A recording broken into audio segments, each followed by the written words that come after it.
Hi, I'm Taryn Luna, and I'm a reporter with the LA Times. I cover Governor Gavin Newsom. Hi, I'm Emily Mahoney, and I'm the senior political writer at the Tampa Bay Times, and a big part of my job is covering Ron DeSantis.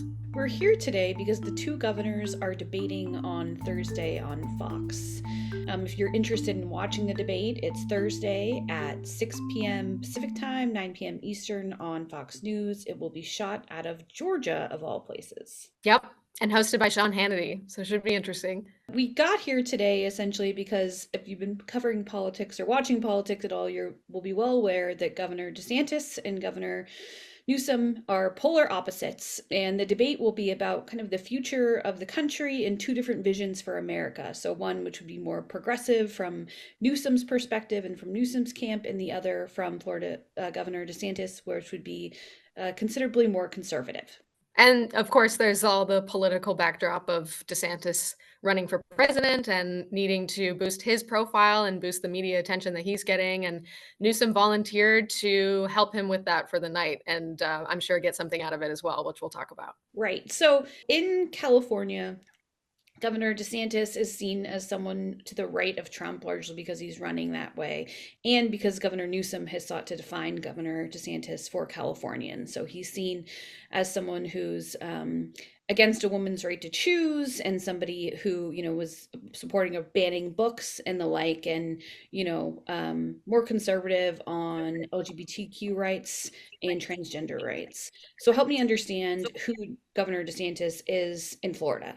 DeSantis is from a city called Dunedin, which is in the greater Tampa Bay area. It's a suburban city. And from what we've heard, he's basically always been sort of a high achieving type A personality. He went to Yale and Harvard Law. At Yale, he was captain of the baseball team. And after he graduated, he went into the Navy, was a Navy JAG lawyer, spent a little bit of time in Guantanamo Bay, deployed to the Middle East. And sort of after this, picture perfect sort of sterling biography, he runs for Congress in part at the urging of his wife, Casey DeSantis is his greatest confidant, his most close advisor in pretty much all things. And so she's a huge part of who he is as a politician, and the choices that he makes and has continued to make during his campaign. And it really wasn't until COVID hit that he really started to become this national figure that we see today. I have the same question for you, Taryn, because in Florida, especially, Gavin Newsom is really seen, I think, as this kind of far away, ultra liberal Californian, sort of a slick guy, maybe. And I've even seen driving around Florida bumper stickers that say, "Go back to California." And I'm curious, like, if you could define him more than just sort of that caricature. So I think similar to DeSantis, you have to go back to the backstory, right? And so for Newsom, he's seen as somebody who's kind of raised with a silver spoon, so to speak. He was the son of a judge. He had close access to the Getty family, who his father worked for, but was also almost like family to.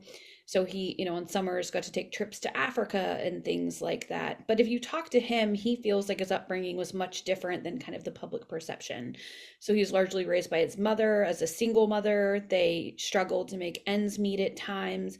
It's actually interesting, also played baseball, was a pitcher at Santa Clara University. So there's a lot of similarities between the two men. He was appointed to kind of an obscure commission in San Francisco, rose up through the ranks, ran for mayor, ran for lieutenant governor, and then ran for governor and won in 2018, also by historic margins. But I think that, overall, he's seen as a pretty progressive guy. And coming out of COVID, similarly, he also became kind of this liberal firebrand for the country on the opposite side of where DeSantis was. That's so interesting. I think that COVID really sort of, it seems like, put them on this track to hitting each other in the press nationally. And now here we are. They finally have their chance to do it in person. Right. I mean, it was over a year ago where Newsom challenged DeSantis to a debate on Twitter. He said something along the lines of, "I'll bring my hair gel and you can bring your hairspray. We'll debate and name the place and time."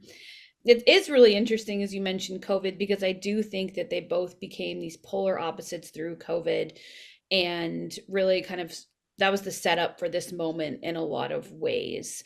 I think Newsom came out of his recall in particular very like laser focused on the different dynamics between Republicans and Democrats in California and feeling and nationally, and feeling like Democrats really needed to start pushing back on Republicans and go on the offensive. And I think a lot of that brought us to this moment where they're finally going to be on the debate stage on Thursday. And I guess, like, sort of the biggest question for me is, what is Newsom trying to get out of this? Because he's not running for president like DeSantis is. So, and he claims to not be, waiting in the wings to be running if in the case of Biden, not being able to run for whatever reason. So I'm just so curious what his angle is on all of this. I think it's twofold, right? And the first part was that, it does build his national profile. It helps him build his database of voters in the future, of small donors going into the future if he does choose to run at some point in 28, for example. I think the other thing that's happening here is he does feel a strong desire coming out of COVID to kind of push back on a Republican narrative. And so this gives him a chance to kind of go into the belly of the beast, as they say, on Fox News and really push back on what Republicans have been saying, not only about California, but Democrats across the country, and kind of show that he can be a fighter for Democrats in a way where, he's criticized Democrats for largely being on their heels. But I am curious for DeSantis, right? So the invitation was made a year ago. He just accepted a couple of months ago. Why does it make sense for him at this point? Why is he debating a California governor instead of a presidential candidate, for example, in a one-on-one? I think he views it as a no-lose situation. I think his team really sees it as an opportunity, especially at a time when sort of the skepticism nationally is really growing that he's a viable candidate, and his poll numbers continue to sink, and that at some point becomes a vicious cycle. I think that he really sees this as an opportunity to position himself as the standard bearer for Republican ideas, against a similarly young and ambitious standard bearer for Democratic ideas. And so I think in that way, it almost helps them both to really position themselves as a foil to the other because they know that their base hates the other guy and it might endear them to more people and help more people learn about them. And so I think it helps DeSantis in the present and it probably helps him in the future as well, if we haven't seen the last of either of them in terms of future ambitions. So, Emily, I'm curious, what topics are you looking forward to hearing them debate? I mean, what do you think is going to be really interesting for viewers? Yeah, I mean, obviously they're on opposite sides of so many issues that I think there's a whole range of things that could be interesting. But one thing that I'm particularly interested in seeing what they say about is abortion. That's such a hot topic nationally right now with the various election results that we've seen across the country. I think Republicans in general are still very unsure of how to position themselves on this issue. And DeSantis himself has sort of figured it out along the way as well, because when he ran for reelection in 2022, he was very nonspecific and sort of refused to give specifics about what further abortion restrictions Florida would pass after the fall of Roe. But once he won reelection, Florida obviously passed and he signed a 6-week ban on most abortions. And he signed that ban late at night, when most people were not paying attention to the news. And that was seen by many people as sort of an implicit acknowledgement of the fact that that ban is not, at least according to early polling, very popular in the state of Florida. So I think that Newsom does have some room to sort of point out some of that context, on the issue and sort of his history on the topic. But I don't see DeSantis, I don't see him changing his tune at all on it either. He is somebody who likes to understand sort of the ins and outs of the things he's talking about. And multiple people have told me that they think he has a photographic memory. And during COVID, he kind of did his own research, and read a lot of studies coming out of other countries. And that was what he used as evidence that he was making the right choice instead of, various medical experts who were saying he was doing the wrong thing.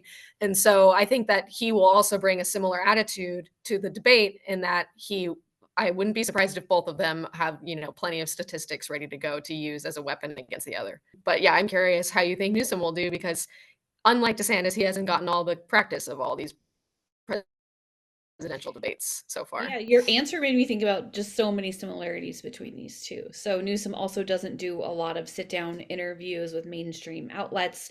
He'll do national interviews where they're maybe not familiar with the policy positions as much, but doesn't do a lot with the Sacramento press corps that covers him at the state capitol. Occasionally they'll sprinkle in interviews, but I think the Hannity interview that he did on Fox is in some ways kind of a preview of how he will approach this, right? So I haven't mentioned this in the video or what we talked about today, but he is dyslexic, and so he grew up with this sense of feeling like he wasn't smart compared to other kids. He spent a lot of time trying to overcome that by preparing for speeches. Now as governor, if he goes and he does a 5-minute speech, he's preparing for an hour or more for those things on often.